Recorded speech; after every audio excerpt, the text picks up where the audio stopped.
नमस्कार मित्रांनो, आपण ऐकत आहात वैदिक ऋषींचा वैज्ञानिक वारसा. आणि आज आपण भेटणार आहोत त्या ऋषींना ज्यांनी आरोग्य विज्ञानाला एक नवीन ओळख दिली. ते म्हणजे महर्षी चरक, आयुर्वेदाचे जनक. मित्रांनो, आयुर्वेद म्हणजे केवळ औषधी वनस्पतीचे ज्ञान नाही, तर तो आहे जीवन जगण्याचा विज्ञानपूर्ण मार्ग. हजारो वर्षापूर्वी महर्षी चरकांनी चरक संहिता लिहिली. हा ग्रंथ केवळ आजारावरील उपचार सांगत नाही, तर आरोग्य कसे टिकवायचं, आहार कसा घ्यायचा, ऋतूप्रमाणे जीवनशैली कशी बदलायची हे सर्व शिकवतो. चरक संहितेत 600 पेक्षा जास्त औषधी वनस्पती वर्णन केले आहे. 2000हून अधिक औषधांच्या कृती दिल्या आहेत.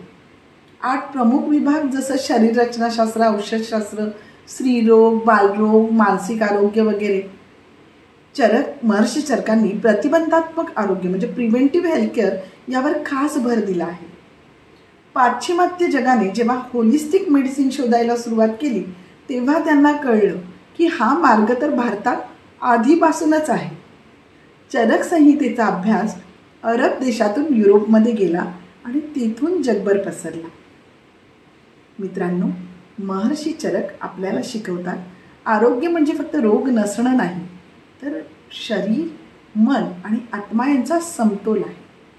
आजच्या तणावपूर्ण जीवनात हा संदेश अधिक महत्त्वाचा आहे. म्हणून आयुर्वेदाचा वारसा जपणं आणि आधुनिक जीवनात तो उतरवणं हे आपण करायलाच हवं.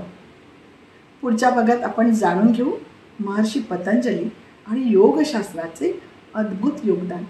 तोपर्यंत ऐकत राहा वैदिक ऋषींचा वैज्ञानिक वारसा.